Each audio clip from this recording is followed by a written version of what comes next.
जय हिंद साथियों, नमस्कार। आप सभी साथियों का एक बार पुनः आपके अपने YouTube चैनल पर स्वागत है। आप सभी साथियों को मेरा प्यार भरा नमस्कार।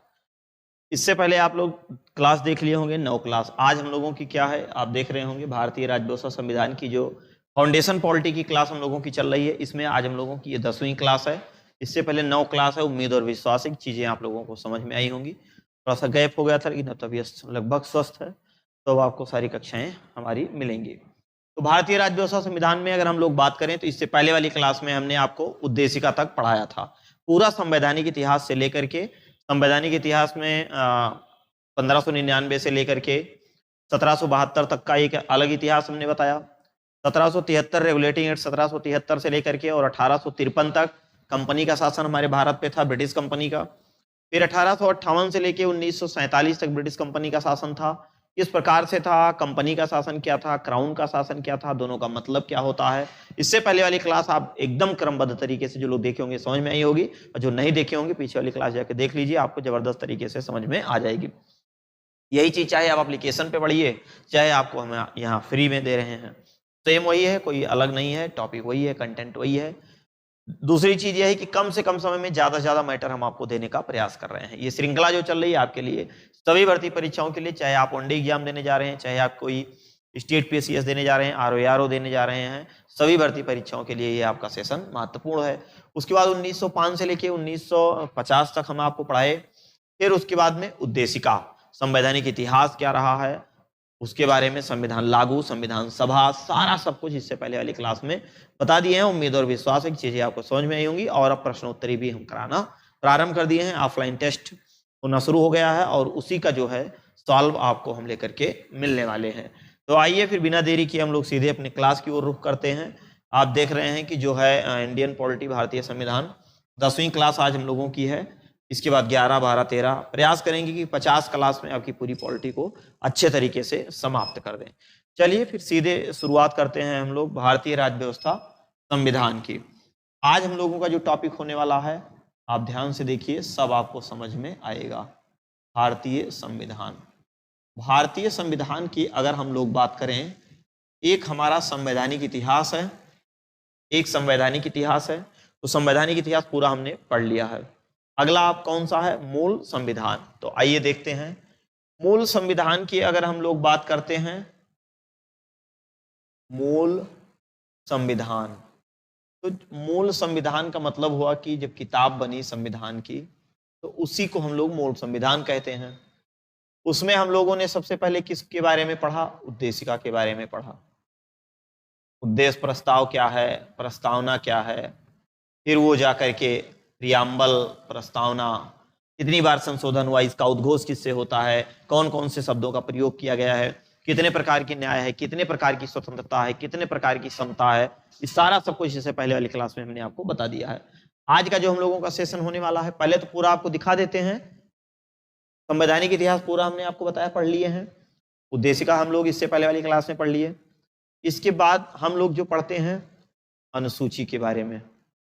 अनुसूची, अनुसूची के बाद हम लोग पढ़ते हैं संविधान के प्रमुख भाग। जब भाग पढ़ लेंगे तो आपको पढ़ाएंगे स्रोत, कहां से क्या लिया गया है। 100% यहां से एग्जाम में क्वेश्चन पूछा जाता है। फिर आपको पढ़ा देंगे हम संविधान संशोधन, वेरी इंपॉर्टेंट चैप्टर है। ये तो हम लोगों को भाग 20 में पढ़ना होता है, लेकिन कोई भर्ती परीक्षा आप देने जाएंगे, आपको पहले से अगर ये पढ़ाए रहेंगे तो आपका काम हो जाएगा। टोटल आपको 20 भाग पढ़ने हैं। हम आपको 20 नंबर 21-22 का कोई मतलब नहीं है, 20 भाग हम आपको पहले ही पढ़ा देंगे, क्योंकि 100% यहां से सवाल आते ही आते हैं। उसके बाद जो है अगला हम लोगों का है आर्टिकल। आर्टिकल मतलब कि अनुच्छेद। अनुच्छेद, अनुच्छेद 1 से लेकर के और 395। उसके बाद प्रमुख शब्दावलियां, प्रमुख शब्दावली। अब इसमें हम बात करें तो ये हम लोगों ने पढ़ लिया है। जब हम इन लोगों ने इसको पढ़ लिया है तो हम लोग पढ़ने वाले क्या हैं, हम लोग पढ़ने वाले हैं क्या, अनुसूची। आज का जो हम लोगों का टॉपिक होने वाला है वो अनुसूची के बारे में पढ़ेंगे हम। अनुसूची जिसको हम लोग क्या कहते हैं, शेड्यूल। पूरा ध्यान से देखिए, एक एक चीज हम आपको पढ़ाते हुए चलेंगे। उद्देशिका हमने आपको पढ़ाया, अनुसूची हम आपको पढ़ाएंगे, 1000% क्वेश्चन पूछा जाता है। भाग आपको पढ़ाएंगे, फिर आपको स्रोत पढ़ाएंगे, संविधान संशोधन और प्रमुख आर्टिकल और शब्दावलियां भी बीच बीच में हम लोग चर्चा करते रहेंगे। अनुसूची की अगर हम लोग बात करें तो भारतीय संविधान में संविधान लागू के समय अनुसूचियों की संख्या कितनी थी? चलिए शुरुआत करते हैं सीधे बिना देरी किए। संविधान लागू के समय इसकी संख्या थी, संविधान लागू के समय, संविधान लागू के समय, संविधान लागू के समय कितनी थी? 8। संशोधन के बाद कितनी हो गई? संशोधन के बाद, संशोधन के बाद हो गई 12। इसका मतलब ये हो गया कि वर्तमान में अनुसूचियों की संख्या 12 है और संविधान लागू के समय 8 था। कितने का अंतर है? तो 4 का। देख रहे हैं कि 4 का अंतर है।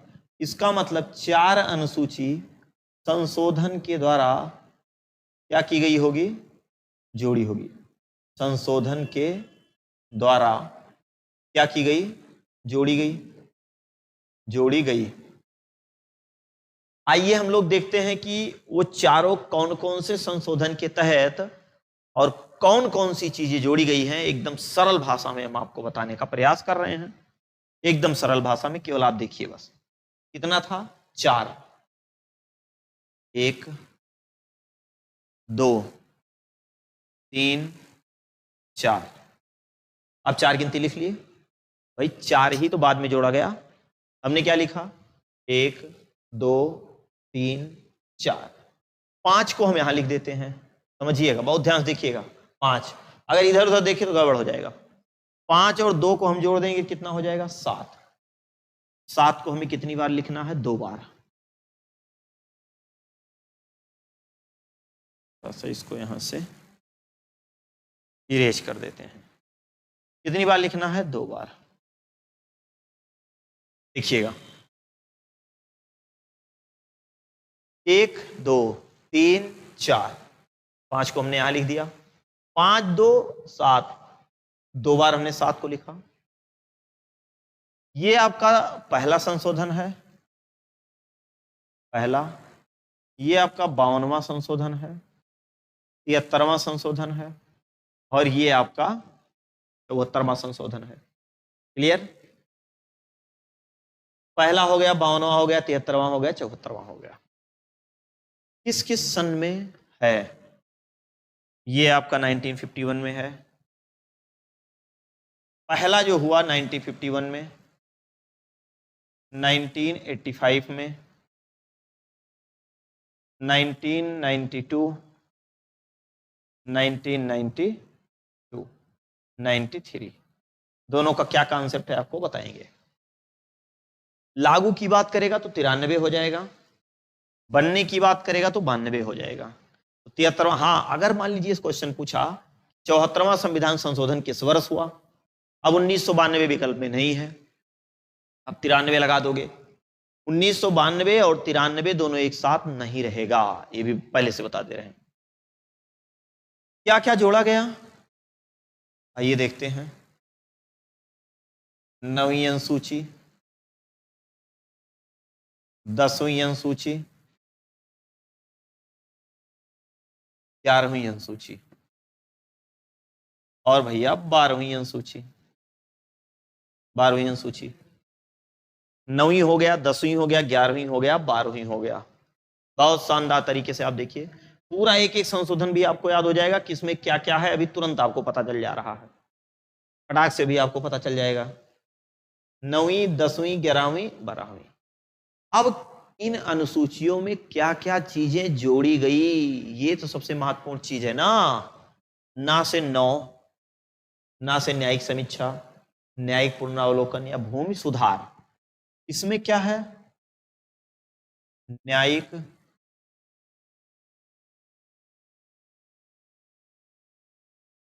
इसमें है न्यायिक समीक्षा, न्यायिक पुनरावलोकन या भूमि सुधार। न्यायिक समीक्षा, न्यायिक पुनरावलोकन या भूमि सुधार की बात 9वीं अनुसूची में की गई। 9वीं अनुसूची को किस संशोधन के द्वारा जोड़ा गया? तो पहला संशोधन के द्वारा जोड़ा गया। आइए 52वां के तहत क्या हो रहा है इसके बारे में देखें। दा से दस, दा से दल बदल, दल बदल, दल बदल अधिनियम आया। दल बदल अधिनियम आप तब कर सकते हो जैसे मान लीजिए किसी पार्टी की लहर चल रही है, आप गए दौड़े दौड़े वहां से टिकट ले लिए और फटाक से चुनाव जीत गए, और उसके बाद फिर अपन जोरा जंग खाड़ी उठे कहे हम जा रहे हैं अपने पहल के पास फिर अगली पार्टी में। तो अब आप ऐसा नहीं कर सकते हो। जहां से आपने चुनाव लड़ा है, जीत गए हो, 5 वर्ष के लिए आपकी सदस्यता वहीं पर रहेगी, उसके बाद ही आप कुछ कर सकते हो। तो ये दल बदल की प्रक्रिया कब होगी? चुनाव से पूर्व। चुनाव से पूर्व, तो चुनाव से पूर्व दल बदल की प्रक्रिया होगी। चुनाव से पूर्व दल बदल की प्रक्रिया होगी। गा से 11 और गा से ग्राम पंचायत। अब लिखो भैया ग्राम पंचायत, और 12 थोड़ा सा वीआईपी है तो नगर पंचायत। 11 छोटा है और 12 बड़ा है। 11 बड़ा है, सॉरी छोटा है 73, 74 बड़ा है, 12 बड़ा है। छोटके के ब्याह छोटके के साथे करा दीजिए और बड़के के ब्याह बड़के के साथे करा दीजिए। नगरीय व्यवस्था है तने में जैसे रहता है, गारौंधा जैसे, और ग्राम पंचायत वाला है जहां तक देखा हुआ तक अपना है चारों तरफ ग्रामीण क्षेत्र। गांव का क्षेत्रफल बड़ा होता है, नियम कानून भी उसके लिए ज्यादा होते हैं। शहर के लिए कुछ नहीं है, इसे पटरा पटरा था। यहाँ तमाम प्रकार के तर्क वितर्क करने वाले लोग होते हैं, वहां कब क्यों कहाँ कैसे लेकिन किंतु परंतु। और गाँव में अरे कैसे हो गया दादा आए प्लस हुआ ऐसा नहीं ऐसा होना चाहिए था, ऐसा नहीं ऐसा है, ऐसा मतलब उसमें 100 लोग आएंगे, 100 प्रकार से नियम कानून बताएंगे। क्षेत्रफल गांव का ज्यादा है, नगर का क्षेत्रफल कम है। इस ट्रिक से याद करिए। इसके पास जो है 29 विषय है, इसके पास कितने विषय है? 29 विषय है। इसके पास है टोटल 29 विषय, 29 विषय। इसके पास कितना है? 18 विषय है, 18 विषय है। एक क्वेश्चन तो यही पूछा जाता है कि ग्राम पंचायत में कितने विषय हैं? टोटल 29 विषय हैं। नगर पंचायत में कितने हैं? तो 18 हैं। सवाल ये पूछा जाता है कि संपूर्ण भारत में पंचायती राज व्यवस्था कब लागू हुई? तो संपूर्ण भारत में पंचायती राज व्यवस्था की अगर हम लोग बात करें तो संपूर्ण भारत में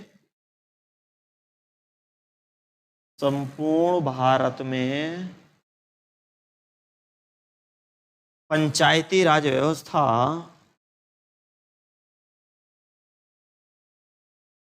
पंचायती राज व्यवस्था 24 अप्रैल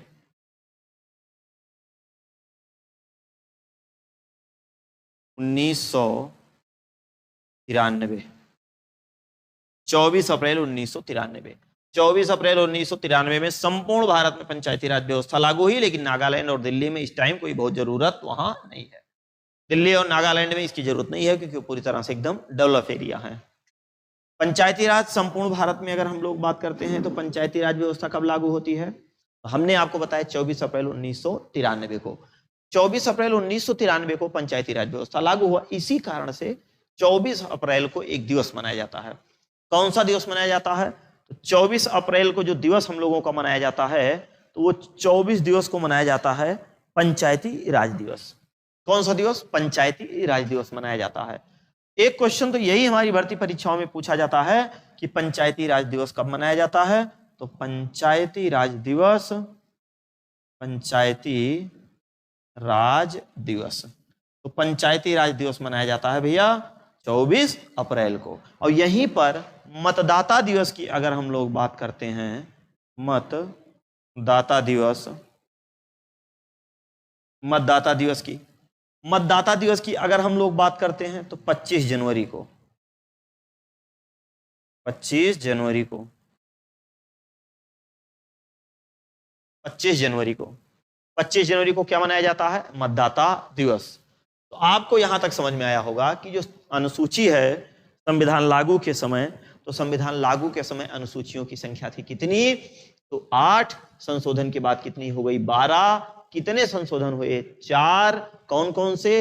1 2 3 4, मतलब 52 73 74। पहला 52वां 73वां 74वां 51 85 92 92, लागू 93। 9 10 11 12 लगातार 9 10 11 12। ना से 9वीं न्यायिक पुनरावलोकन, न्यायिक समीक्षा, बहु सुधार। दा से 10 दल बदल। गा से 11 गा से ग्राम पंचायत। क्षेत्रफल बड़ा है 29 20 है। 12 11 से बड़ा है तो भाई नगरीय व्यवस्था लोग वीआईपी होता ही है, ओ माई गॉड वालों का क्षेत्र। तो 12वीं में क्या है? नगर पंचायत। कितने विषय? 18 विषय। संपूर्ण भारत में पंचायती राज व्यवस्था 24 अप्रैल 1993 का लागू हुई, और आज वर्तमान में दिल्ली और नागालैंड की बात अगर हम छोड़ देते हैं तो मतदाता दिवस मनाया जाता है 25 जनवरी को, पंचायती राज दिवस मनाया जाता है 24 अप्रैल को। तो इस प्रकार इसका स्क्रीनशॉट लीजिए। यहां तक की चीजें आप लोगों को बेहतर समझ में आई होंगी, उम्मीद और विश्वास है। और इसके आगे का फिर हम लोग तुरंत शुरू करते हैं। फटाक से स्क्रीनशॉट लीजिए।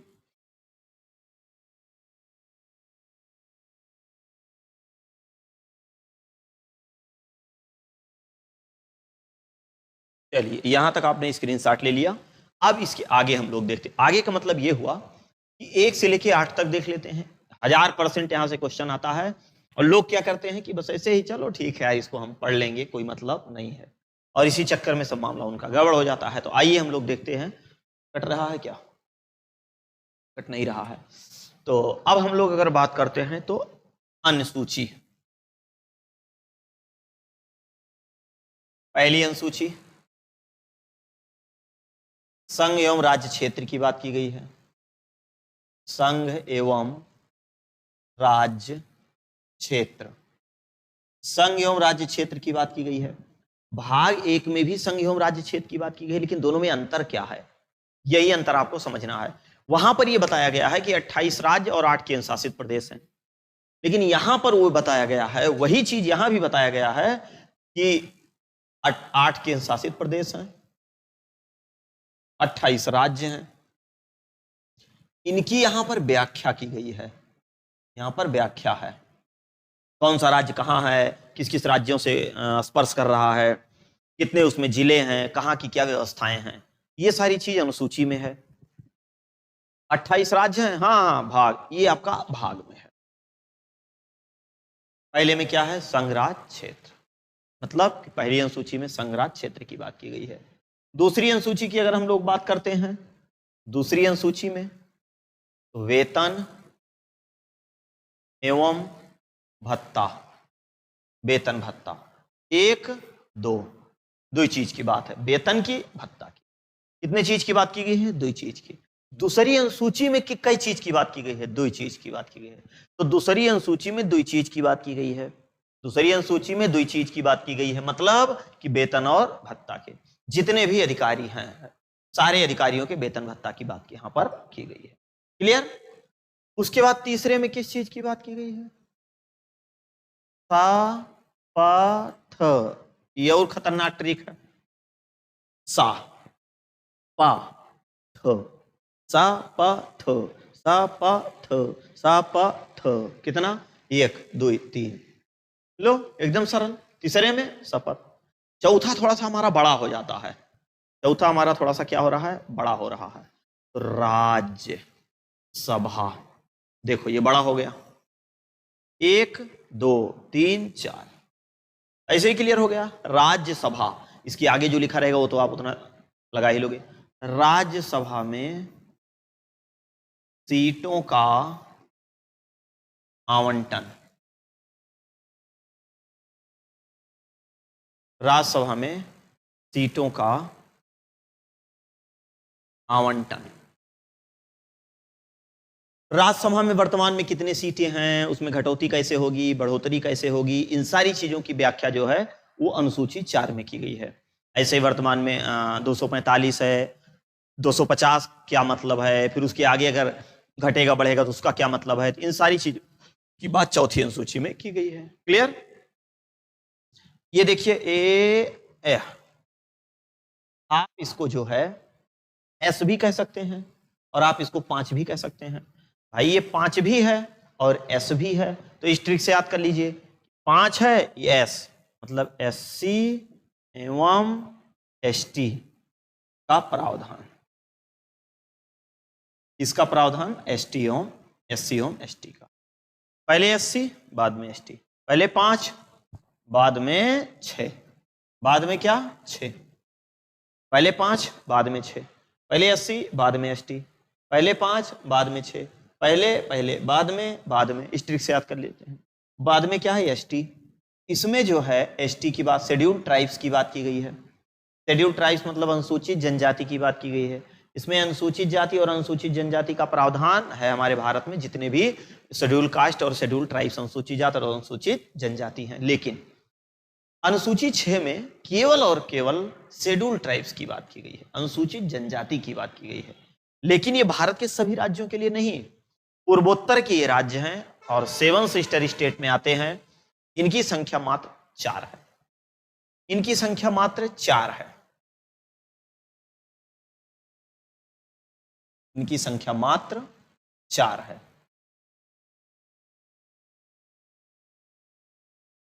ये देखिए, ये 7 सिस्टर स्टेट हो गया आपका।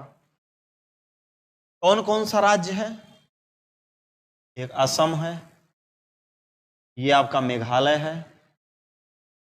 अब मैप पे देखेंगे तो चीजें समझ में आ जाएंगी। त्रिपुरा है, इधर आपका मिजोरम है, मिजोरम है। AM TM देख रहे हैं। A से असम, M से मेघालय,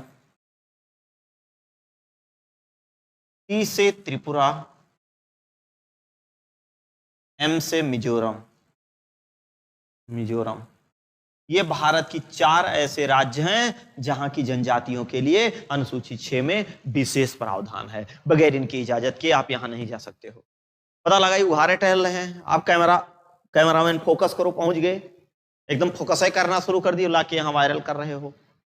तो यहां पर आप बगैर इनकी इजाजत के भारत सरकार कोई, जैसे आप कहते हो मेरा घूमने का अधिकार है, कुछ नहीं, यहाँ घूमने फूमने का अधिकार काम नहीं चलेगा। क्यों? क्योंकि अनुसूचित 6 में इन जनजातियों के लिए विशेष राज्य का दर्जा यहां पर दिया गया है। क्लियर हो गया ना? 7वीं में हम लोग देखते हैं, 7वीं में किस चीज का? 6 हो गया, 7, 7 से 7, 7 से 7 और 7 से सूची, 7 से 7 और 7 से सूची, 7 से शक्तियां और 7 से संघ शासित और 7 से समवर्ती सूची, 7 से संघ सूची, अवशिष्ट सूची, राज्य सूची की बात किसमें की गई है? 7वीं में। तो इसमें किस चीज की बात की गई? लिस्ट की बात की गई है, सूची की बात की गई है। इसकी बात की गई है, सूची की बात की गई है। केंद्र एवं राज्य की शक्तियों का बंटवारा है, शक्तियों का बंटवारा, बंटवारा, शक्तियों का क्या है यहां? बंटवारा है। केंद्र एवं राज्य की शक्तियों का, किसका किसका? केंद्र एवं राज्यों की, केंद्र एवं राज्यों की, केंद्र एवं राज्यों की शक्तियों का बंटवारा है। सूची, 7 से सूची, 7 से 7, 7 से शक्तियां और 7 से संघ।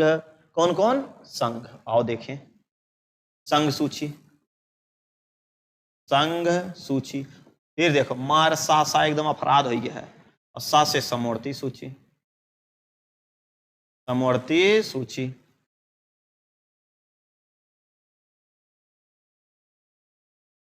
और राज्य सूची, राज्य सूची, और एक आपका अवशिष्ट सूची, अवशिष्ट, अवशिष्ट सूची। एक ये आपका संघ सूची है, समवर्ती सूची है, राज्य सूची है, अवशिष्ट सूची है। मतलब संघ सूची पे केंद्र सरकार कानून बनाएगी, राज्य समवर्ती सूची पे दोनों लोग मिलकर कानून बनाएंगे, केंद्र एवं राज्य। लेकिन राज्य सूची पे केवल राज्य बनाएगी, केवल कहने को है बस। बाकी अगर कहीं पर केंद्र ने कानून बनाया है तो राज्य वहां कुछ उखाड़ सपाड़ नहीं सकता है। लेकिन हाँ, थोड़ा सा दे दिया गया है, चलो ठीक है। अवशिष्ट सूची क्या चीज होता है? आप सोच रहे होंगे ये भैया क्या चीज आ गया। तो इसको कनाडा से लिया गया है, कनाडा देश के संविधान से लिया गया है। जो एक्स्ट्रा चीजें आएंगी उसको हम लोग किस में रखेंगे? अवशिष्ट। इस पर केंद्र सरकार का अधिकार होता है।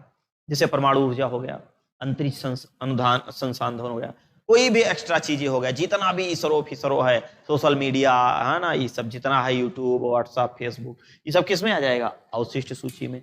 तो केंद्र एवं राज्य की शक्तियों का बंटवारा किस अनुसूची में है? 7वीं अनुसूची में। अगला हम लोग कौन सा देख लेते हैं? 8वीं अनुसूची, वेरी इंपॉर्टेंट। इसमें किस चीज की बात की गई है? राजभाषा की, राजभाषा की। सवाल बनता है कि जब संविधान लागू हुआ था तो कितनी भाषा थी? 14 थी। कितना थी? 14 थी। कितना वर्तमान में हो गई है? 22 है, 22 है। कितना संशोधन दिख रहा है? 8। 8 संशोधन के द्वारा जोड़ी गई है, 8 संशोधन के द्वारा जोड़ी गई। तो जब 8 संशोधन के द्वारा जोड़ी गई तो इसका मतलब संशोधन भी हुआ होगा। तो आइए देख लेते हैं संशोधन राजभाषा में।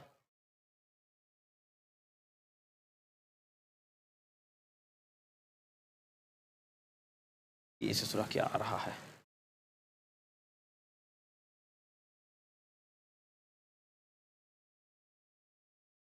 एक हो गया, ये हो गया, ये हो गया। अब यहां पर राजभाषा 8वीं अनुसूची, 8वीं अनुसूची, 8वीं अनुसूची कितना थी? 8वीं अनुसूची में क्या है? राजभाषा, राजभाषा। पहले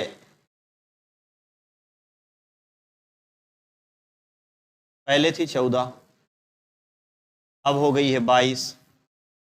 तो इसका मतलब कि 8वीं अनुसूची में बाद में कितनी भाषा जोड़ी गई? 8 भाषा। इस ट्रिक से याद कर लेते हैं। 8 भाषा 8वीं अनुसूची में, 8 भाषा 8वीं अनुसूची में, 8 भाषा 8वीं अनुसूची में। तो इसका मतलब 8वीं अनुसूची में राजभाषा है।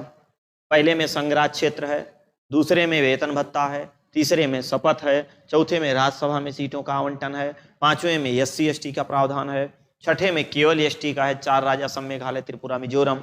7वें में सूची, शक्तियां, लिस्ट की बात की गई है, जिसमें संघ सूची, समवर्ती सूची, राज्य सूची, अवशिष्ट सूची, और 8वीं में राजभाषा। और 8 भाषा को बाद में जोड़ा गया और संविधान लागू के समय 14 थी, आज वर्तमान में 22 है, और 23वें बिहारी को मामला दिया जा रहा है। लेकिन बिहारी लोग जो है, कुछ वहां के ऐसे गीत संगीतकार हैं कि मरे हैं, उसकी इज्जत ले लिए हैं, उसकी एकदम धज्जी उड़ा डाले हैं, है ना। भोजपुरी ऐसा ऐसा सॉन्ग निकाल दिए, ऐसा ऐसा गाना निकाल दिए हैं, ये ले रहा डिस्ट्रिक्ट बुलेट पे जीजा जी सही क्लिप दी दीजिए, तो तुझे पूरा मार दिए हैं, एकदम चौपट कर डाल रहे हैं। 8वीं भाषा 14 जो हुई वो कितनी बार संशोधन हुआ? तो 3 बार संशोधन हुआ। आइए देखते हैं, 3 बार संशोधन हुआ। एक 21वां, एक जो है 21वां, शुभ शुभ 71वां, 21वां, 71वां। देखिए, बहुत ध्यान से देखिएगा। 1 1 2 7 2 9। देखिए कितना बढ़िया ट्रिक। शुभ शुभ हम लोग 51 से 21 से शुरू किए, शुभ शुभ 21 से शुरू किए ना, 21 से शुरू किए, 1 1 2 7 2 9। ठीक फिट हुई मामला। 21 71 92। जैसे जैसे संशोधन छोटा छोटा है, उसी प्रकार इसमें कम कम भाषा भी जोड़ी गई है। जैसे मान लीजिए 21वां है तो 1 भाषा जोड़ी गई, 71वां बड़ा है 3 भाषा जोड़ी गई, 92 और बड़ा है 4 भाषा जोड़ी गई। इसमें जो जोड़ी गई 21वां संशोधन के तहत किस भाषा को जोड़ा गया? सिंधी भाषा को। किसको जोड़ा गया भैया? सिंधी भाषा को। ये जो सिंधी भाषा है, ये कौन सी भाषा बन के तैयार हुई? 15वीं। इससे पहले कितनी भाषा थी? 14। 14वीं भाषा कौन सी थी? उड़िया। 14वीं कौन थी? उड़िया। भारत में हमारे कुछ क्लासिकल लैंग्वेज भी हैं, मतलब जिनको हम लोग शास्त्रीय भाषा कहते हैं। 6 हमारे यहाँ क्लासिकल लैंग्वेज हैं, 6 शास्त्रीय भाषा हैं। अब इसमें हम लोग देखें, सबसे पहले कौन सी सबसे पहले किसको मान्यता मिली? तो कश्मीर सबसे ऊपर है, कश्मीर को मान्यता मिली। कश्मीरी भाषा के नीचे जो है पंजाब है, पंजाबी को मिली। पंजाब में आर्य लोग रहते थे तो भैया तीसरे नंबर पे संस्कृत को, चौथे नंबर पे आपके हिंदी को। तो पहले नंबर पे आपका कश्मीर, कश्मीरी, दूसरे नंबर पे पंजाबी, तीसरे नंबर पे संस्कृत, चौथे नंबर पे हिंदी, 14वें नंबर पे उड़िया, जिसको आज वर्तमान समय में उड़ीसा के नाम से जानते हैं। 15वीं भाषा आपकी कौन सी बनकर तैयार हुई? सिंधी भाषा। कौन सा संशोधन था? 21वां संशोधन था। किस सन में यह संशोधन हुआ? तो 1967 में हुआ, 1967 में। अब हम लोग बात करते हैं 71वां संशोधन। 71वां थोड़ा सा बड़ा है भैया, 71वां थोड़ा सा बड़ा है, तो 71वां के लिए हम लोग देख लेते हैं क्या मामला है। ना म क, चलो भैया 3 भाषा हो गई। आइए देखते हैं 3 भाषा कौन कौन सी है। अरे ना से हो गई नेपाली, देखिए, और मां से हो गई मणिपुरी, मां से हो गई मणिपुरी, और का से हो गई कोंकणी, का से हो गई कोंकणी। ये आपकी 15वीं भाषा है, तो ये आपकी 16वीं भाषा हो गई, ये 16वीं हो गई, ये आपकी 17वीं हो गई, और ये भैया आपकी 18वीं हो गई, ये आपकी 18वीं हो गई। क्लियर हो गया यहां तक? आओ ये और सरल है, बा से 92 और बा से बोडो मास, बड़मास, वही छोटका कोष्टक बड़का कोष्टक ब्रेकट मजला सजला। थोड़ा सा नीचे आ जाओ बाबू, चलिए, बा से बोडो मास, अरे भाई बड़मास नियम वाला, छोटका कोष्टक बड़का कोष्टक बड़मास वाला जो हम लोग पढ़ते थे प्राइमरी बचपन में। बोडो, हिस्ट्रिक से इसको याद कर लेते हैं बोडो, इससे इसको याद कर लेते हैं डोगरी, और इसको याद कर लेते हैं मैथिली, और इसको याद कर लेते हैं संथाली। क्या हो गया आपका ये संथाली। देखिए हमने आपको बताया 21 छोटा है, 1 71 थोड़ा सा बड़ा है, ना मा को 3 भाषा यहां हो गया, बड़मास और बड़ा है, 92 और बड़ा है, बोडो डोगरी मैथिली संथाली। अब इसको, ये आपकी 19वीं भाषा है, 19वीं, ये आपकी 20वीं भाषा है, ये आपकी 21वीं भाषा है, और ये वाली भैया आपकी 22वीं भाषा है। तो सवाल पूछा जाता है कि जो संशोधन हुआ हमारी राजभाषा में 8वीं अनुसूची में, तो उसमें 22वीं भाषा कौन सी है? तो 22वीं भाषा आपकी देख रहे हैं संथाली है। इसको हम लोग किस ट्रिक से याद कर ले हैं? तो बोडोमास से। तो सबसे पहली वाली जो जोड़ी गई वो कौन सी भाषा जोड़ी गई? सिंधी। जो कौन सी भाषा बन के तैयार हुई? 15वीं बन के तैयार हुई। 71 में हम लोगों ने क्या देखा? नमक देखा, नेपाली, मणिपुरी, कोंकणी। इसका कब हुआ? 1992 में। ये 92 सन बहुत मतलब नहीं है, लेकिन हाँ अगर याद हो जाता है तो ठीक है, और नहीं याद होता तो कोई बहुत मतलब नहीं है किस नंबर पे कौन सा है। तो आप लोगों ने देखा 4 भाषा आपने यहां देखा, 92 के तहत हम लोगों ने 4 देखा, 71 के तहत हम लोगों ने 3 देखा, और इसके तहत हम लोगों ने 1 देखा। तो 4 3 7 1 8, कितनी भाषा बाद में जुड़ी गई? 8 भाषा जुड़ी गई। आज वर्तमान में कितनी हो गई? 22।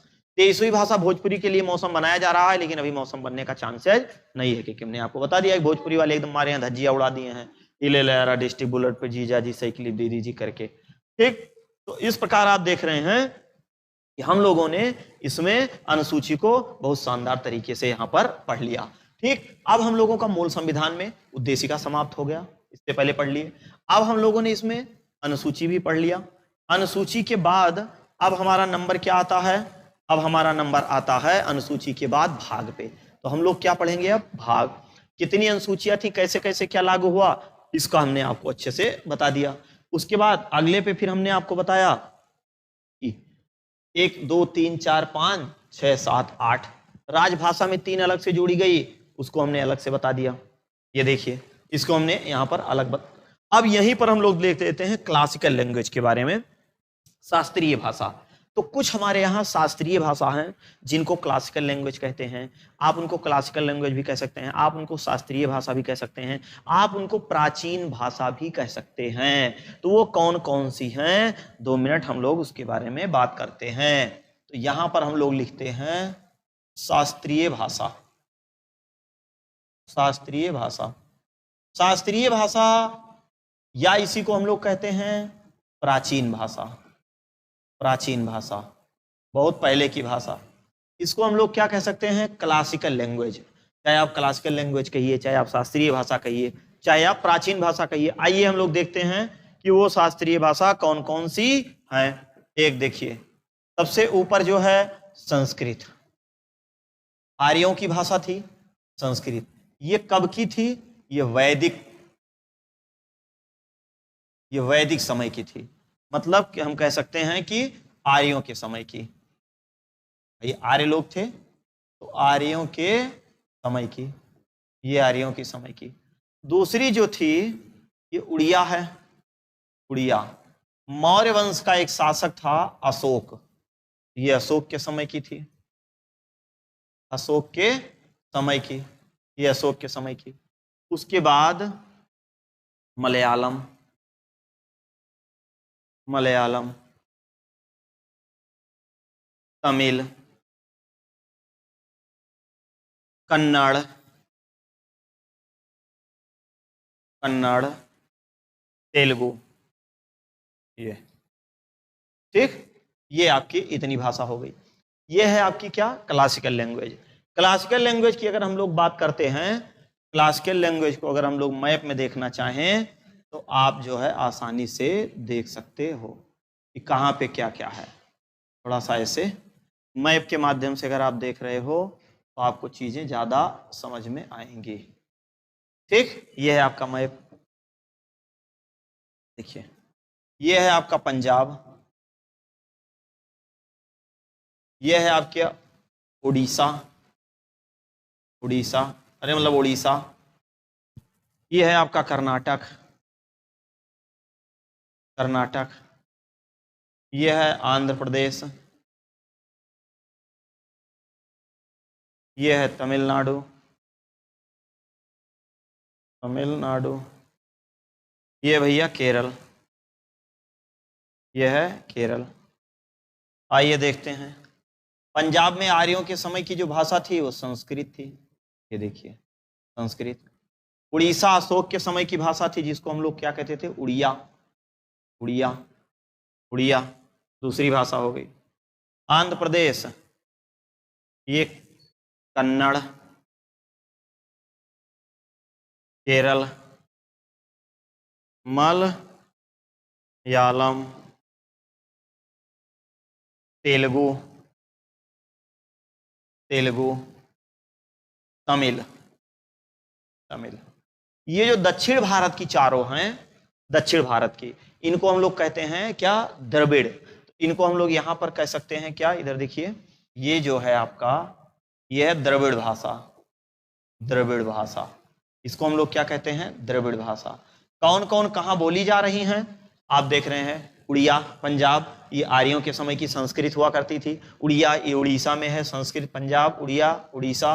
उसके बाद तेलुगु, तमिल, मलयालम, कन्नड़, आंध्रा तेलुगु, तमिल तमिलनाडु, केरल मलयालम, कन्नड़ कर्नाटक, कन्नड़ कर्नाटक। ये चारों को हम लोग क्या कहते हैं, मतलब नीचे वाले को द्रविड़। पूरे सबको हम लोग क्या कहते हैं, क्लासिकल लैंग्वेज, मतलब शास्त्रीय भाषा। इसको हम लोग क्या कहते हैं, शास्त्रीय भाषा, शास्त्रीय भाषा या क्लासिकल लैंग्वेज। इनकी संख्या कितनी है, इनकी जो संख्या है वो 6 है। क्या है, 6 है। क्या है इनकी संख्या, 6 है। ठीक, और द्रविड़ की संख्या कितनी है, द्रविड़ भाषा, तो द्रविड़ भाषा की संख्या क्या है, तो द्रविड़ भाषा की संख्या, द्रविड़ भाषा की संख्या 4 है, द्रविड़ भाषा की संख्या 4 है। तो इस प्रकार चीजें आप लोगों को समझ में आ गई होंगी। ठीक, चलिए इसका स्क्रीनशॉट ले लीजिए, आप लिए नहीं होंगे, चलिए फटाक से स्क्रीनशॉट ले लीजिए जल्दी से, चलिए इसका भी ले लीजिए। ऐसे ही आप नोट्स बनाते रहिए शानदार तरीके से, आपको समझ में आ जाएगा। बाकी मैप में अगर आप कोई चीज पढ़ते हैं तो ये 1000% आपको चीजें समझ में आ जाएंगी। क्लियर यहां तक। अब है संविधान के प्रमुख भाग,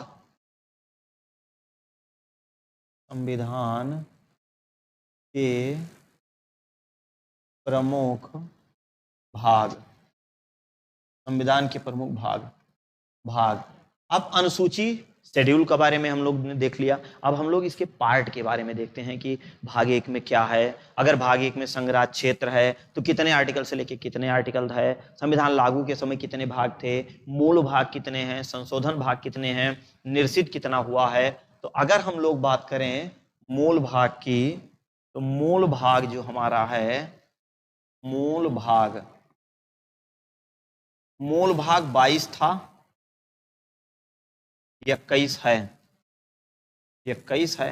अब आप कहोगे कि कौन सा हट गया, तो भैया 22 था तो इसमें से 7वां हटा है, 7वां भाग क्या हो गया है, निर्सित हो गया है, निर्सित।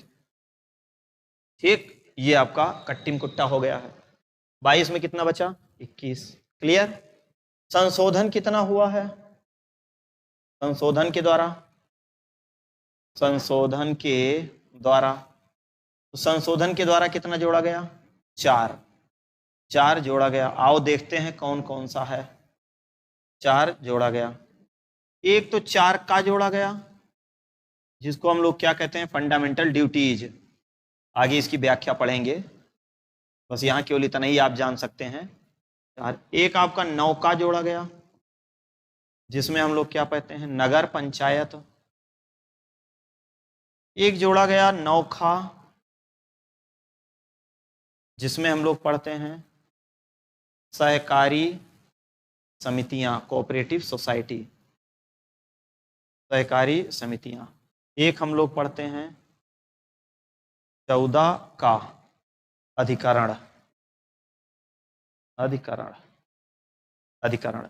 आप देख रहे हैं कि ये 4 जो थे, ये 4 जो है बाद में जोड़े गए, तो 21 4 कितना हो गया, 25। 21 4 कितना हो गया, 25। तो वर्तमान में कितने भाग हैं, गणना की दृष्टि से अगर कहे, गणना की दृष्टि से, गणना की दृष्टि से 25, और मूल भाग अगर कहेगा तो 20 मूल वो 22 ही माना जाएगा, वो भले आपका क्या हुआ है, निर्सित हुआ है। लेकिन वर्तमान में कितना है, तो आप वर्तमान में केवल और केवल क्या देखेंगे, 25 गणना की दृष्टि से। अब उसके बाद एक में क्या, किस चीज की बात की गई है, भाग 1 में। तो जैसे टोटल अनुच्छेद हमारा, अच्छा उसमें हम लोगों को पढ़ना कितना है, पहले तो आप ये जान लीजिए कि भाग 21 और भाग 20 के बारे में हमें कुछ नहीं पढ़ना है, यहाँ हमें कुछ पढ़ना ही नहीं है। हम लोगों को क्या पढ़ना है, भाग 1। अब भाग 1 की अगर ये रोमन अंक में इसे लिखा जाता है, इसमें किस चीज की बात की गई है, संघ एवं राज्य क्षेत्र की, संघ एवं राज्य क्षेत्र की। इसका उल्लेख कितने आर्टिकल से कितने आर्टिकल तक है, 1 से 4 तक, 1 से 4 तक।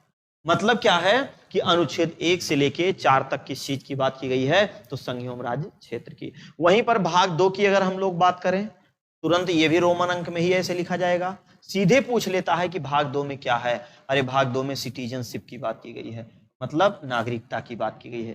कितने आर्टिकल से कितने आर्टिकल तक है, ये एकदम ये रटा होना चाहिए। 4 पे ये समाप्त हो रहा है तो 5 से ये शुरू हो जाएगा और ये जाएगा कहां तक, 11 तक, 5 से 11 तक, तब तक हमारा भाग 3 आ जाएगा। ये ऐसे लिखा जाएगा। फिर इसमें किस चीज की बात की गई है, मूल अधिकार, मूल या मौलिक अधिकार, मूल या मौलिक अधिकार। कितने आर्टिकल से कितने आर्टिकल तक, तो ये आर्टिकल की अगर हम लोग बात करें तो ये 12 से 35 तक। तो इसी प्रकार से एक एक भाग हम आपको बहुत शानदार तरीके से रटाने का प्रयास करेंगे और उम्मीद और विश्वास है कि आपको समझ में भी जबरदस्त तरीके से आएगा। DPSP direct principle state of policy, राज्य के नीति निर्देशक तत्व, तो भाग 4 कितने आर्टिकल से कितने आर्टिकल तक, तो ये आर्टिकल आपका 36 से 51 तक। अब वहीं अगर हम लोग बात करते हैं कि भाग 4 का, तो इसमें मौलिक कर्तव्य है, फंडामेंटल ड्यूटीज, मौलिक कर्तव्य 51 का, 51 का फर्स्ट से 11 तक। ये मतलब 51 का फर्स्ट, 51 का सेकंड, 51 का थर्ड, 51 का 11 तक पूरा आपका है। उसके बाद जो अगला आपका वेरी इंपॉर्टेंट भाग है वो है भाग 5, जिसको हम लोग कहते हैं क्या, केंद्रीय कार्यपालिका या संघ की कार्यपालिका, संघ की कार्यपालिका। कितने आर्टिकल से कितने आर्टिकल तक, 51 पे समाप्त हो रहा है, 52 से शुभ 151 तक, ये यहां तक। इतना चीज आप जो है रट डालिएगा, एक एक चीज। 2200 भाग आपको पूरा रटना है, पूरा 12 अनुसूची संशोधन सहित रटना है। अब हम लोग एक एक भाग के बारे में अच्छे से अध्ययन करेंगे, लेकिन इसको समाप्त करके इसके बाद हम आपको पहले स्रोत पढ़ाएंगे। स्रोत वेरी इंपॉर्टेंट है, पूरा मैप पे आपको रटाने का प्रयास करेंगे, कौन कहां से क्या क्या चीजें ली गई हैं, एक ही बार में आपको पूरा याद करवाने का पूरा हमारा प्रयास रहेगा कि एक ही बार में आपको चीजें याद हो जाएं। बाकी और आपके कोई सुझाव होंगे तो आप लोग उसको जरूर बताइएगा। मिलते हैं नेक्स्ट क्लास में, तब तक के लिए जय हिंद, वंदे मातरम।